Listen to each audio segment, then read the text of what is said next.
As you've indicated, I'm Judy Beaumont. I'm currently with I'm the director at the International Ocean Institute of Southern Africa.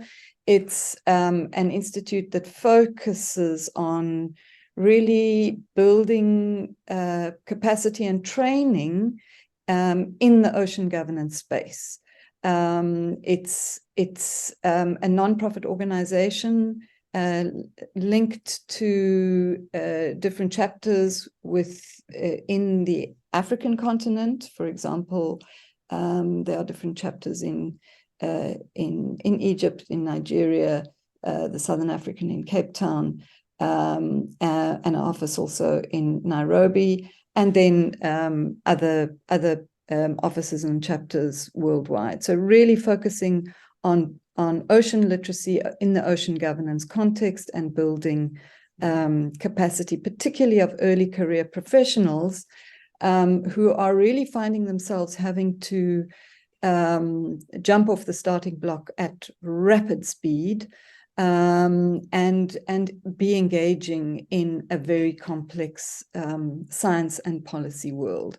So my interest is really working at that interface of the science and policy. What kind of science do we need for these complex cross-disciplinary situations that we are facing? And what kind of policy and decision-making processes and how will need to be in place to address the kinds of challenges that we are focusing on. So a very quick snapshot. I'll be looking at the complexity of ocean governance issues in the policy context, looking at the African context very briefly, some of the key international and regional ocean governance instruments, a snapshot of the climate change considerations in the African ocean governance context, and then just really trying to in that context look at what are some of the changes, rapid changes that are influencing policy and decision-making processes and indeed science to inform those. What are some of the challenges at that science policy interface? And really what kind of characteristics are we looking at for transformative ocean governance? So it's a big ask, but it really would be touching on some of those and asking questions more than providing some of the answers. We are all, I think, in this kind of forum very aware of the complexity of ocean governance. There are many users, many different traditions and laws that find themselves operating in the ocean space, multiple layers of ocean management from global all the way down to local. There are formal and informal processes. Really, it's a diverse and complex ocean governance system that has evolved over time. And despite the fact that it is a system, it is not defined as a whole system. So our ocean is seen in a governance context, often in small parcels and linked often to the exclusive economic zone of countries only. Whereas in fact, we're operating in one ocean in a global context. Often there's no common understanding. But what's useful is that there is a framework that can be used to understand the system. And what is that?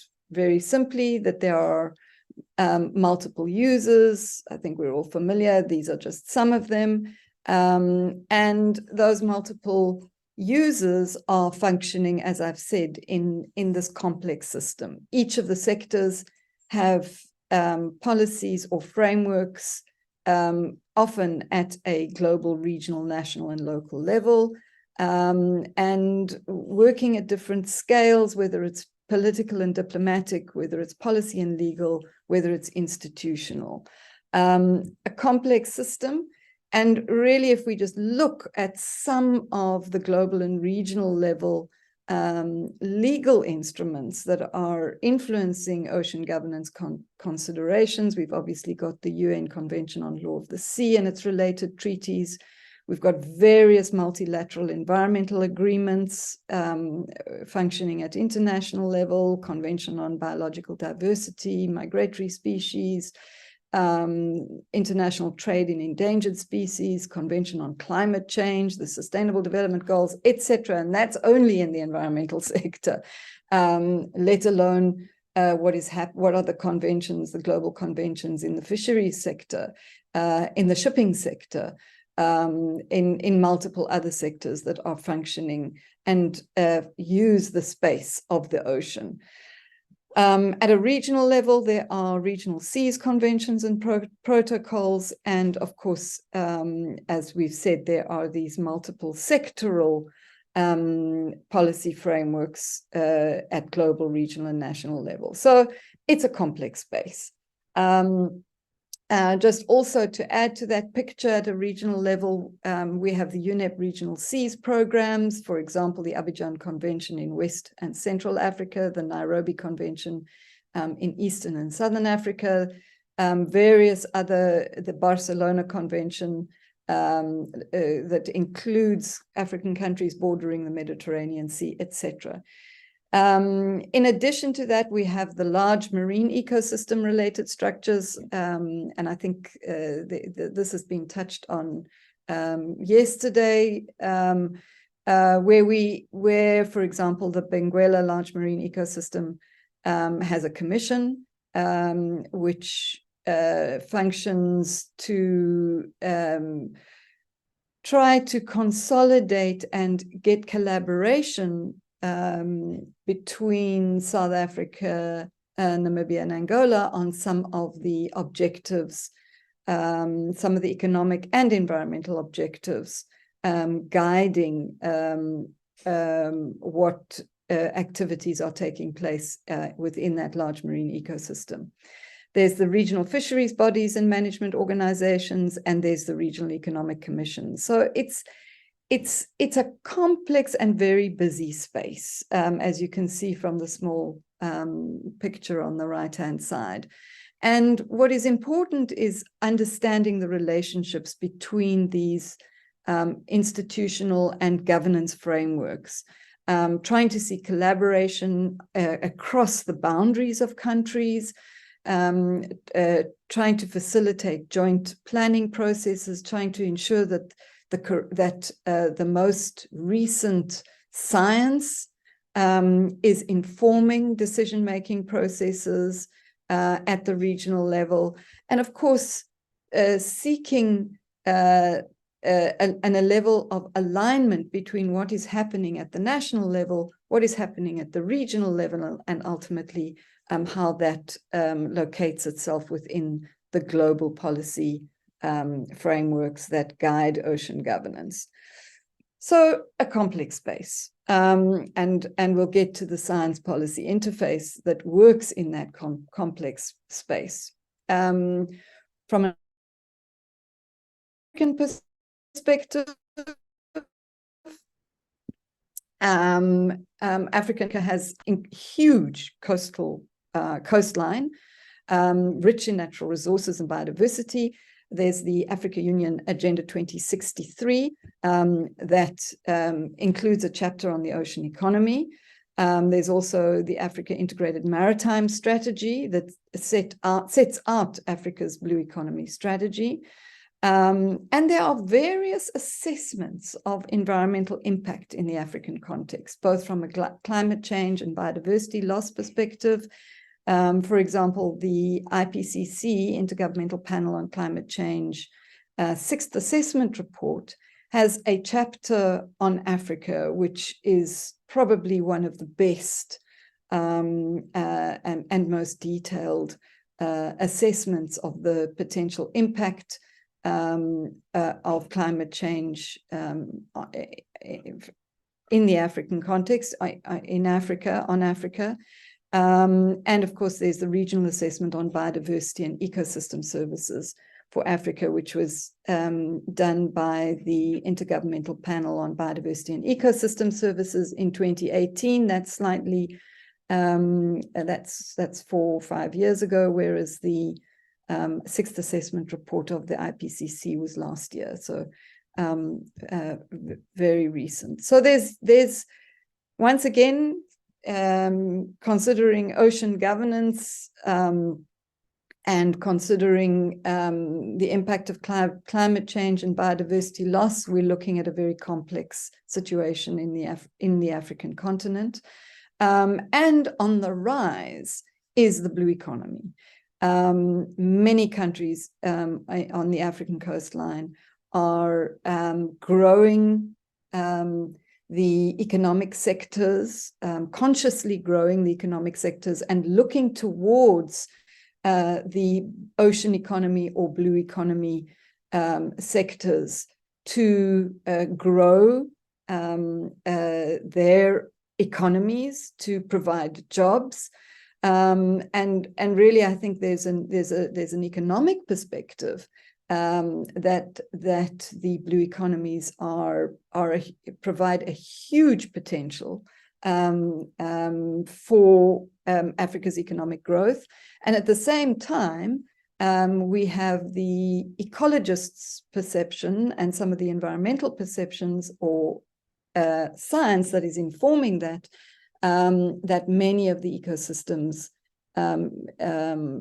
ocean ecosystems, are facing severe challenges. Those ecosystems that support or potentially support the growing blue and ocean economies are themselves facing major challenges driven by whether it's climate change, whether it's the impacts and associated losses, biodiversity loss, and also we are dealing with growing pollution challenges. So just a quick flip through some of the challenges that from a climate change perspective that are presented in the sixth assessment report, the chapter 9 sixth assessment report focusing on Africa. Very nice table out of that report that synthesizes the climate change risk and what the drivers are. I'm not going to go into them in detail. I think we pretty much are familiar with these. Reduction or loss of ecosystem services in the risk column, risks to marine ecosystem health, loss of food production, increased heat and infectious diseases, etc., reduced economic output, water and energy security, and I think insecurity, and really this word of cascading and compounding risks associated with the multiple drivers. One of the famous IPCC burning embers diagram that consolidates and pulls together the level of impact or risk, as well as the confidence level that the risk is going to contribute to transition, both from a biodiversity loss and ecosystem disruption perspective, impact of heat and infectious disease, and importantly, reduced production from crops, as well as fisheries and livestock. And I think there you have the key message of a high probability of high to very high impact associated with those parameters that I've just mentioned. Then just another one or two quite useful extracts from chapter 9. This one, the numbers may be a little bit small, but what is useful is that it looks at the current and future population exposed or potentially exposed to sea level rise in low elevation coastal zone areas in Africa. You've got 2030 on the left, 2060 on the right, and the different African regions and sub-regions, and in fact even countries right down at the bottom there. I'm not going to stop on this, but the key messages really are quite alarming, that by 2030, which is only really 6 years down the line. We're already at the end of 2023, so 6 to 7 years down the line, with potentially 10 centimeters of sea level rise. We're looking at between 100 and 117 million people potentially exposed to flooding associated with sea level rise in those low elevation areas, and by 2060, much worse, as you can see. And an example of Mozambique, close to us, just on our border, 4.4 million people located in low elevation coastal zones and potentially at risk of flooding in 2030, and many more in 2060. And these are, I'm putting these out simply because this is the context. This is part of the complex context that ocean governance and the science to inform ocean governance is facing. Another extract from chapter 9, which I find quite useful. Again, you've got the African regions or African subregions there on your left: West Africa, Central Africa, Northeastern Africa, etc., and subcomponents of subregions. And in the circle here, in the red circle here, a number of different parameters: relative sea level rise, coastal flooding, coastal erosion, marine heat waves, ocean acidity. And basically the yellow upward facing arrows are suggesting high confidence of increase in all of those parameters, in all of the subregions of the African continent. So really suggesting that from a planning perspective and from an ocean governance perspective, a coastal planning perspective, as well as an ocean governance planning perspective, these are some of the trends that policymakers and scientists are facing. Key message for all African regions: high confidence of increase in all of those parameters. And what does that mean? Risk to key social and economic sectors: human settlements, rural and urban, marine and coastal fisheries, coastal tourism, other blue economy sectors, compounding risks associated with farming and food production. And what that means is the need for short, medium, and long-term cross-sectoral planning processes. Another extract, and I'm coming to the end of these extracts, I find this also a very useful diagram, really looking at climate change risk to marine fisheries in the continent. And on the left-hand side there, you can see the countries that are dependent on marine foods. Dark green is greater than 23%. Lighter green are slightly lower percentages of dependence on marine foods for nutrition. Top graph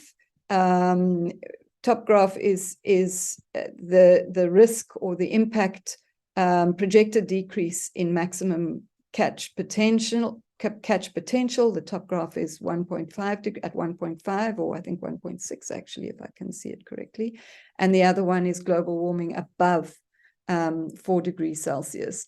The bottom right-hand side graph, you can see that at global warming of greater than 4 degrees Celsius, 60 to 70% reductions, those areas of the ocean potentially exposed to 60 to 70% projected decrease in maximum catch potential. And on the very far right-hand, the countries with a high overlap of both dependence on food from the sea and reduction of catch potential. And there you can see both Mozambique, you can see Namibia, Angola, many of our neighbors. And I think there's a key issue here, and that is that South Africa cannot be looking at adaptation to the impacts of climate change in isolation. We have to be doing our planning processes in the context of being at the southern tip of the African context, and in the context of having neighbors who are directly impacted in different ways by climate change, Really there is an interdependence between us, between South Africa and our neighboring countries in multiple ways, from whether you're looking at fisheries, whether you're looking at food security, whether you're looking at water security, there is an interdependence. And therefore, our planning processes have to factor that in. This comes from the IPBES. It's slightly older, but it is also, I think, a really useful diagram looking at the again, the subregions, African subregions on the left-hand side, ecosystem type, and the second row in each case is coastal and marine. The upward pointing arrow, slightly brownish, is a high increase in change, and the diagonally pointing arrow is a moderate increase in change. And there you can basically see that across the African subregions, we are looking at increasing drivers of biodiversity change, increasing drivers across the subregions per ecosystem type. And I think this really adds to the overall contextual considerations as we look at the science that is informing and that we are going to need urgently to inform policy processes. So what does this mean for research, for planning, for policy making, for the blue economy, and more broadly in ocean and coastal areas? And what are some of the adaptation challenges and needs in coastal and ocean areas? What kind of data and information is needed?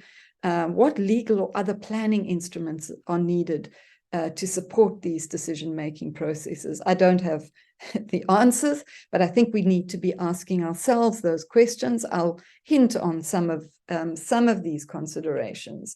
So we've looked at the changing context for policy and decision-making in the ocean and coastal space, growing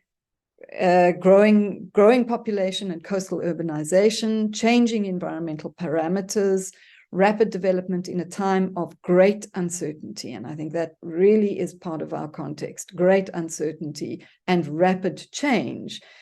Rise of the ocean economy with its multi-sectoral involvement, multi-sectors involved. Yesterday, we heard from a mining perspective, and the great hope of the ocean economy contributing economically both to socioeconomic well-being as well and job creation in the continent. We've looked at the complex regional institutional framework. We've recognized the global emphasis on climate resilient development, and I think that's also a very key concept that comes out of the sixth assessment report of the IPCC. The importance of development planning in a manner that builds in climate resilience. And in summary, increasing levels of complexity at the science policy interface. And just a pause, just a minute, 2 slides on the science policy interface. We talk about it a lot. We recognize increasingly that it's difficult. It's not easy. It takes us out of our comfort zones, whether whether one's a scientist or whether one's a policymaker or even a stakeholder. This science policy interface it's a messy business. It's a complex business. It's an uncomfortable business, but it's absolutely essential for the planning processes that planning and implementation processes that I would suggest that we are facing within, whether we're talking economics, social, environmental. And just some reflections. This comes from UNEP. This particular set of reflections comes from a UNEP document, I think in 2019. And it was reflecting on the challenges of achieving the Sustainable Development Goals, recognizing that these science policy interfaces require a multitude of decision makers and actors, let's not stop at the decision makers, but including the actors with very divergent primary priorities, whether you're looking at the mining sector, the fishing sector, the tourism sector, the environmental sector, we do have divergent priorities, and yet we all have to be around the same table. We also have scientists from a wide range of disciplines. And increasingly, we have a great understanding, a growing and a much improved understanding of the interactions between the different sustainable development goals. I won't go into that, but we all know that achieving the sustainable development goal that focuses on decreasing poverty, on improving water security, on improving health security, the sustainable development goal that looks at life below water, climate change, biodiversity loss, all of these sustainable development goals have a high degree of interactions between them. We cannot focus on one without focusing on the other.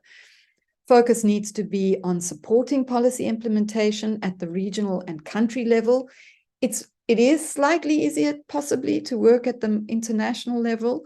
The regional and country level really is where the rubber hits the road. In the proverbial way, it is more complex. And as we work at national and regional level, we have to make sure that we are building the bridge as we work at the national level, we have to build a bridge to the policy frameworks at regional level, and I would also argue at global level. The political context for science policy work has changed. Decisions are urgent. Particularly considering the kinds of climate change impacts we're seeing and the kinds of planning processes that we need to be focusing on. Uncertainty is high, and political will fluctuates rapidly. We are witnessing a world with a pendulum that fluctuates quite dramatically, whether we're in the African continent or other parts of the world.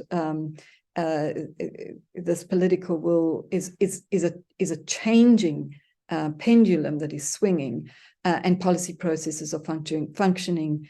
Science policy processes are functioning in that context. We're working with divergent viewpoints. We've seen that, and we're dealing with complexity. We've spoken about that, so we won't go into it. But where the interactions are dynamic, they are non-linear and uncertain. Policy processes are interactions with multiple parties producing uncertain outcomes, but that should not put us off, that we are diving into the zone, and in fact have already dived into this zone in general. A more recent UNEP document, 2021 document, looking at science policy interface considerations. And I found this also very useful, thinking about the relationship, that these science policy interfaces are aimed at unstructured and often contentious policy issues. It's the contentious ones where we get stuck, where the goal of jointly framing and structuring the problem and co-developing evidence to inform solutions is the zone of engagement. That's where we find ourselves. We need to acknowledge the socially constructed nature of both policy problems and the knowledge that's brought to guide or to inform the solution space. These science policy interface processes are non-linear. They are iterative processes that have to evolve over time as the policy problem evolves in an interdependent and often mutually influencing way. As the science evolves, so the policy process needs to evolve, and vice versa. These processes are rarely a one-way street. It goes back to this climate resilient development pathways approach that is presented in the IPCC Sixth Assessment Report. These policy processes meander back and forth. There are different pathways that one can follow, and importance of drawing on transdisciplinary social scientists to try to resolve different viewpoints, recognizing the role of political actors, that represent diverse and often conflicting values and interests. Okay, so moving away then from this, what are some of the knowledge needs for coastal and ocean adaptation planning in this ocean governance space? Well, just trying to pull a little bit together, and there's about 3 or 4 slides left, trying to pull this together, making for coastal settlements. These are some of the examples. What are the coastal erosion, flooding, and drought scenarios along the African coastline? Which of the coastal settlements are at risk of coastal flooding, coastal erosion, estuarine flooding, estuarine erosion? And we've got different time horizons that we need to be looking at, 2030, 2050, 2100. And what does this mean for planning? Which coastal settlements are at risk of decreasing water supply and increasing population pressure? Again, in those different timeframes. Settlements that are at risk of increase of wildfires, particularly in the context of rapidly expanding invasive alien species of vegetation. Climate-related risks to coastal livelihoods. What are the ecosystem change scenarios and possible tipping points over time that will impact coastal livelihoods? Communities that are dependent on fishing for their livelihoods and potentially affected by reduction of fish catches.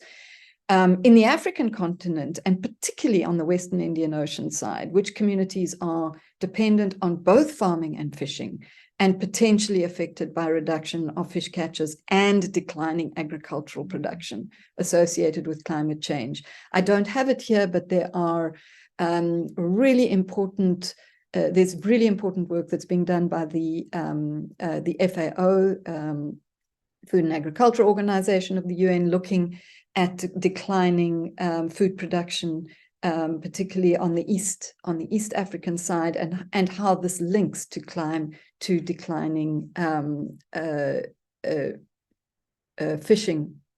declining fish catches. Similar type of questions, communities that are dependent on tourism for livelihoods where climate change impacts are likely, for example, to affect tourism numbers, flooding, drought, etc. Which blue economy sectors may be affected by climate change and biodiversity loss? And we've spoken about that last point, about the ecologists are warning us that the ecosystem services that are supporting the blue economy are themselves at risk. So characteristics of governance for climate resilient development in ocean and coastal areas. These are just examples. We need not only the cross-sectoral and multi-stakeholder approach, but we need this short, medium, and long-term development planning time horizon. We need to look at the interlinkages between adaptation planning and development pathways. We need to look at the importance of planning and decision-making, being evidence-based, informed by science, responding to clear scenarios of likely change, and identifying the likely resource thresholds and potential tipping points. And I know that just from speaking to the scientists that are working in the space, this is a difficult area. Understanding what potential resource thresholds are out there, what the potential tipping points are, is complex.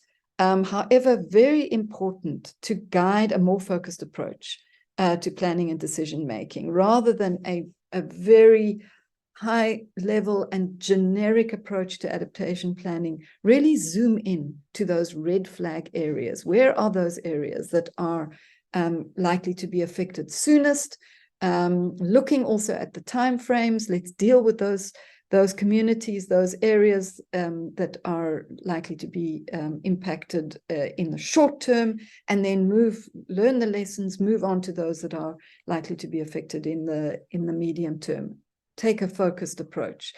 And the importance of the need for a transboundary approach, particularly in the ocean governance context, considering that most of the ocean economy sectors are transboundary in nature. I think, Chair, I have probably 3 more slides. What are some of the policy instruments that can assist in coastal and ocean adaptation planning? And I think what's useful here is that we are not necessarily needing to reinvent the wheel in terms of policy instruments. There are instruments out there. There's many African countries have an integrated coastal zone management policy framework, whether it's at a policy level or at a planning level or at a legal level. Integrated coastal zone management frameworks are in place in many African countries. Similarly, from a fishing perspective, probably less so on estuary management, certainly from a port management perspective, it's mixed in respect of disaster risk reduction plans and planning frameworks and capacity. Marine spatial planning is really growing growing as a tool for transdisciplinary, multi-sectoral planning processes. We're quite familiar with planning in the terrestrial space, but in the ocean space, it certainly is more complex because obviously many reasons. I won't go into those, but African countries and regions, certainly in the Western Indian Ocean, on the East African side, marine spatial planning is really being used extensively as a planning tool, and I would argue is an extremely useful tool for building climate scenarios into the planning process. Coastal spatial planning, similarly, build the sea level rise scenarios into the coastal spatial planning. And just in addition to the marine spatial planning process, another useful tool for the science policy interface work is I think it was originally referred to in 2017-18 when it was presented as the donut economics, because it's sort of concentric circles. But those concentric circles are really on the inner circle, looking at the social foundation. What social foundation is needed for social well-being? Looking at water, food, health, education, peace, justice, social equity, housing networks. So it really brings in this justice and social focus on development. So the inner circle is looking at the social foundation. The green, lighter green, is the safe and fair and just space for humanity. And the outer green is the ecological ceiling. Where are the tipping points? And there's a whole array on the outer, beyond the outer circle of the ecological ceiling, on biodiversity loss, air pollution, climate change, ocean acidification, etc. And then using this tool as a way of mapping for any particular area and building a shared understanding between policymakers and scientists on where, in fact, our social foundation is lacking. Those red areas would suggest where the social foundation there's a shortfall on the social foundation. And then similarly on the outside of the concentric circles, those red areas, again, where we are beyond the tipping point from a climate change perspective, biodiversity loss perspective. And again, I found this a really useful tool for guiding that conversation between policymakers and scientists in the ocean governance space. And a final set of thoughts on transforming ocean governance, recognizing the growing ocean economy, the opportunities, the impacts, recognizing these additional considerations, climate change, biodiversity loss, and environmental change as key dimensions as we plan for a growing ocean economy. There is increasing global attention on ocean governance, and there are increasing calls for transformation in ocean governance. And of course, there are various motivations for these calls for ocean governance transformation. From some perspectives, it's about boosting ocean-based economic development. From some perspectives, it's about securing the rights. Small-scale fisheries, as an example, are really pushing hard on securing small-scale fisheries rights of marginalized coastal communities. Some of the motivations for ocean governance transformation talk to the reversing of global biodiversity loss. And the point is that none of these can be seen in isolation. We've got to pull them together, and we've got to use tools such as marine spatial planning, such as that economic potential tool, to pull together these different motivations in ocean governance transformation. We've got to recognize that this transformation is driven by an array of actors with different objectives, varying degrees of power.